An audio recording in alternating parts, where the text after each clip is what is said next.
Los profesores universitarios son algunos de los miembros más respetados de la sociedad educada.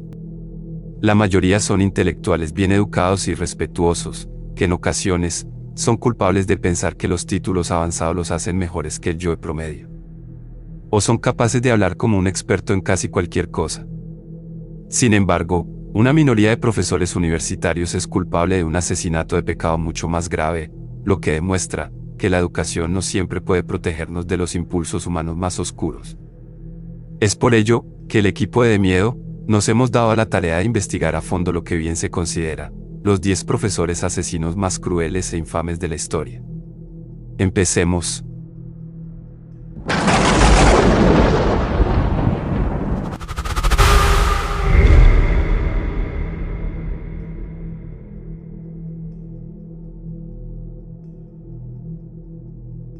Puesto número 10, Jenny Sachs.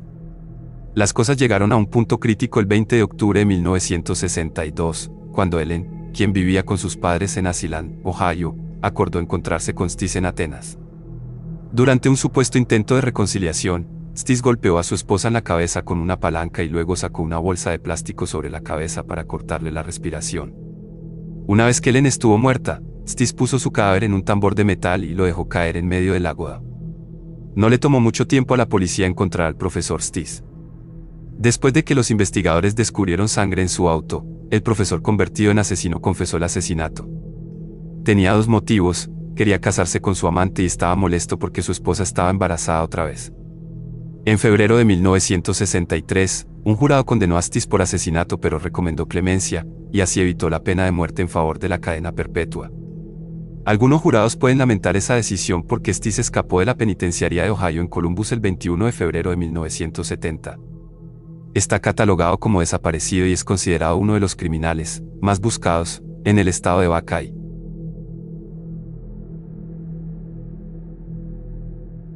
Puesto número 9, George Zincan. En 2009, algo más que la buena música hizo que Atenas fuera conocida. El 25 de abril, frente a un teatro en el centro de Atenas, George Zincan, de 57 años, profesor de marketing en UGA y poeta publicado, mató a tiros a 3 personas. Las víctimas, Tom Tanner, Ben Tigg y la esposa de Zincan, Mary Bruce, fueron asesinadas en público con varios testigos presenciales. El motivo de Zincan no estaba claro, aunque había rumores de que su matrimonio estaba en problemas. Otros han señalado que Zincan puede haberse sentido perseguido o sufrido por un ego inflado y una sensación de orgullo que lo llevó a cometer los asesinatos. Independientemente, Zincan decidió suicidarse en lugar de correr o enfrentar cargos por asesinato premeditado. Después de encontrar su Jeep Liberty rojo en el condado de Clarke, los oficiales con perros de cadáveres descubrieron que Zincan había cavado su propia tumba y se había esforzado mucho para ocultar su cuerpo antes de finalmente dispararse en la cabeza.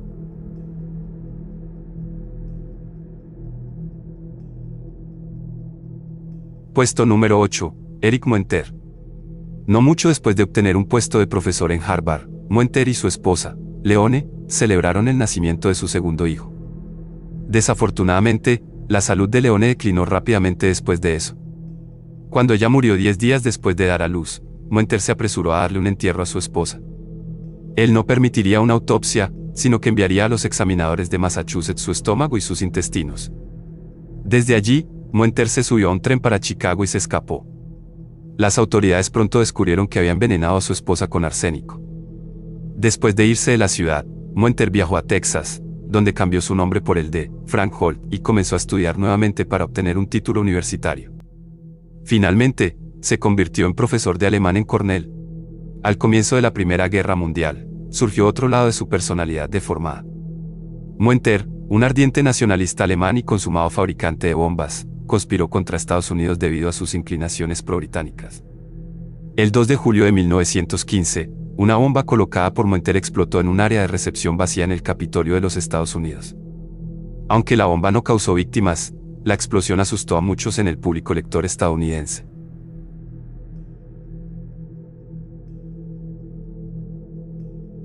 Puesto número 7, Norma Patricia Esparza. En 1995, Norma Patricia Esparza, entonces estudiante universitaria en Claremont, fue supuestamente violada por Gonzalo Ramírez, un hombre al que había conocido en un bar. No mucho después, Ramírez estuvo involucrado en un accidente automovilístico que se convirtió en un ataque letal. 3 hombres, incluido el exnovio de Esparza, Gian Iván, secuestraron a Ramírez antes de asesinarlo con cuchillos de carne. Su cuerpo fue finalmente arrojado en la cercana ciudad de Irvine, California. Durante años, los detectives involucrados en el caso consideraron a Esparza, quien se había convertido en profesor de psicología, como un posible autor. Otros creían que estaba siendo atacada injustamente. Muchos defensores de las víctimas de violación acudieron en su defensa. En 2014, Esparza finalmente admitió ante el tribunal que había conspirado para asesinar a Ramírez. Esparza había llevado a Van a un bar en Santa Ana para señalar a Ramírez como el hombre que la había violado en su dormitorio. Enfurecido, Van reclutó a otros para matar a Ramírez en venganza.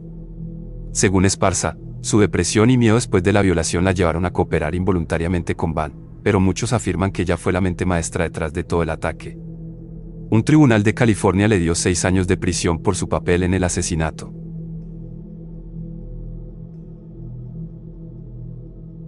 Puesto número 6. Ernesto Bustamante. Popular entre los estudiantes de licenciatura y de posgrado en psicología de la Universidad de Idaho, el profesor Ernesto Bustamante era conocido simplemente como para muchos. Catherine Benoit, que disfrutó de la compañía del profesor Bustamante como tantas otras, pronto fue más allá de la simple admiración. Benoit se unió a Bustamante en un laboratorio de investigación y luego lo convirtió en su asesor graduado. En poco tiempo, los dos estuvieron involucrados románticamente. La relación se agrió poco después. En algún momento, Benoit presentó una queja de acoso sexual contra Bustamante que incluía una acusación de que Bustamante la había amenazado con un arma. La queja de Benoit puso de relieve la constante espiral descendente de Bustamante en la locura. El profesor anteriormente afable comenzó a comportarse de manera errática e incluso abiertamente discutió sobre los estudiantes de tiro. Además, la universidad encontró evidencia de que Bustamante estaba sosteniendo orgías sexuales con sus estudiantes e incluso obligó a otras estudiantes a tener relaciones sexuales con él. Trágicamente, la locura de Bustamante llegó a un punto crítico en agosto de 2011 cuando disparó y mató a Benoit fuera de su casa en Moscú, Idaho, antes de suicidarse.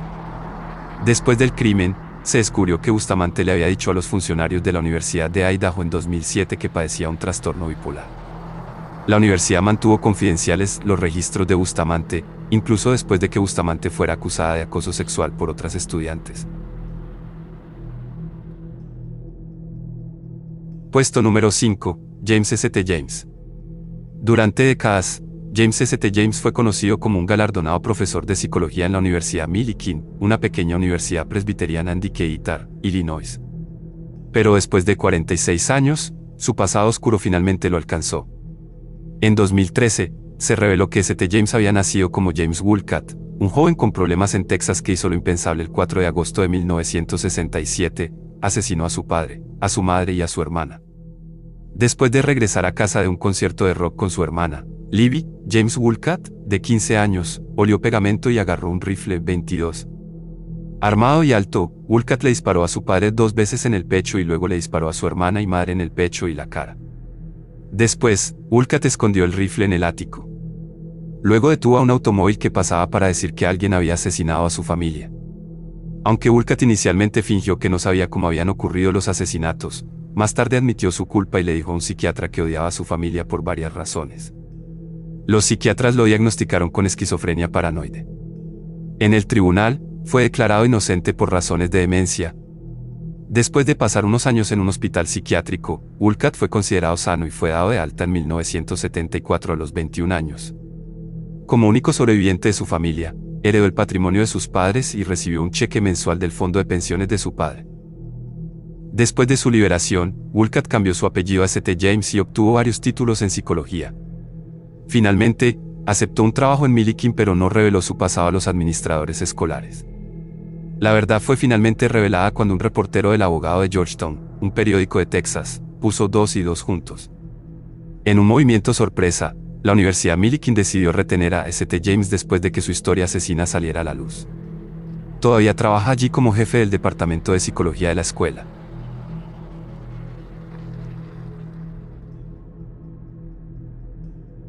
Puesto número 4. Chiman Ray. Chiman Ray era un nativo de la India que encontró el éxito en los Estados Unidos después de emigrar en 1970. Durante 10 años, Ray fue profesor de matemáticas en la Universidad Estatal de Alcorn en Mississippi. Más tarde, Ray se mudó a Louisville, Kentucky, donde era propietario y operador de Will & Grousby. Entonces Ray operó un hotel en Atlanta. Por todas las cuentas, él era un exitoso hombre de negocios que estaba viviendo el sueño americano. Desafortunadamente, se reveló un grave efecto en el carácter moral de Ray cuando su hijo Ricky se casó con una mujer afroamericana llamada Sparkle Ray. En abril de 2000, un mes después de que Ricky y Sparkle se casaran, Sparkle fue estrangulada y apuñalada en su casa de Atlanta. Su hijo de 7 meses estaba en casa en ese momento, pero quedó ileso. Durante años, el asesinato languideció como un caso frío. Luego, en 2004, un cargo por drogas impulsó a un testigo a presentarse y reclamar que Chimam Ray se había acercado al ex convicto Cleveland Clark con $10,000 y una propuesta de trabajo. Ray, quien no aprobó el matrimonio de su hijo con una mujer negra, supuestamente había contratado a Clark como asesino a sueldo. En 2008, Ray fue condenado a cadena perpetua sin posibilidad de libertad condicional por el asesinato de la esposa de su hijo, Saarka. Otros 2 hombres asociados con el crimen recibieron cada uno 10 meses de libertad condicional. Clark, quien fue un acusado ingobernable durante su juicio y frecuentemente acosó al jurado y espectadores con obscenidades, fue condenado a muerte por un jurado del condado de Fulton en 2009.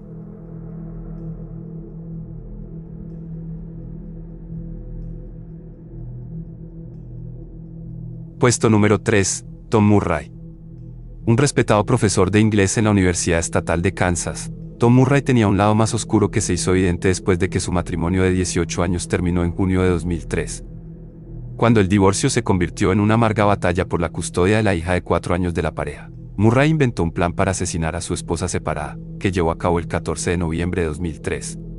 Especialista en lingüística y coautor del lenguaje del sadomasoquismo, Murray apuñaló a su ex esposa 13 veces en el cuello, y luego la golpeó en la cabeza con un objeto contundente en su casa, cerca de Lawrence en Kansas.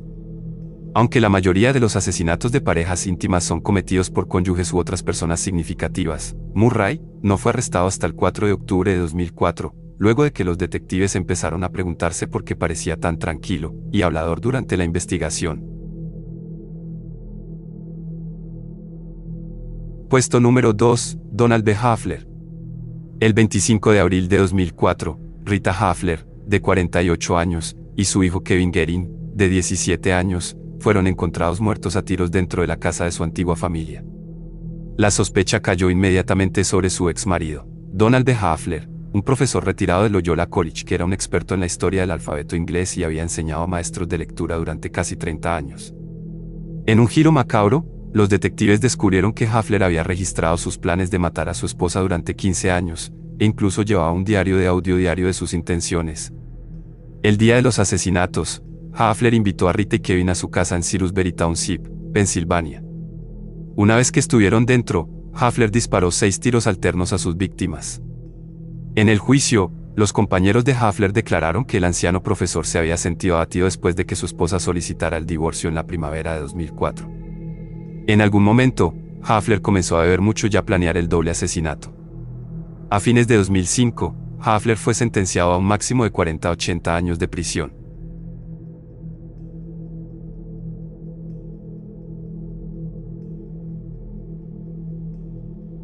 Puesto número 1, James Snook.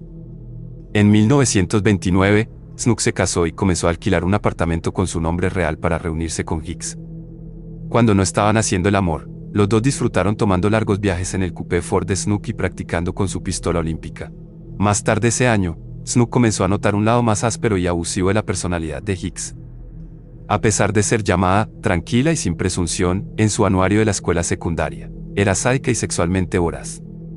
Según Snook, a Hicks le gustaba abusar de él hablando de la destreza sexual de su novio Marion Meyers y su pene más grande. Snook también afirmó que Hicks estaba interesado en las drogas y con frecuencia le pedía que le comprara varias sustancias en la universidad. Su lado más oscuro aparentemente llevó a Snook a romper la relación. En la noche del 13 de junio de 1929, los dos tomaron un paseo en el coupé de Snook y se estacionaron en una conocida ruta de los amantes. Procedieron a drogarse y a hablar sobre su relación. En algún momento, Hicks se volvió agresivo y atacó los genitales de Snook mientras realizaba una felación. En respuesta, Snook la golpeó en la cabeza 3 o 4 veces con un martillo de bola. Luego le cortó la garganta con una navaja. Finalmente, Snook confesó el crimen. Al jurado le llevó menos de 30 minutos condenarle por asesinato. El 28 de febrero de 1930, Snook fue ejecutado en la silla eléctrica.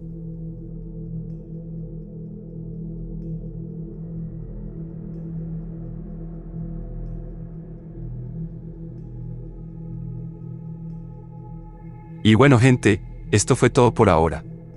Si te gustó el video, te invito de puro corazón a que nos regales un like y te suscribas al canal.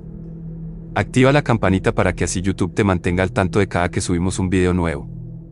Déjanos saludos en la bandeja de comentario diciendo desde qué ciudad o país nos ves, nos gustaría leerte. Sin más nada que decir me despido, les invito a que sigan viendo más videos sugeridos. Estás viendo de miedo, nos vemos en la próxima.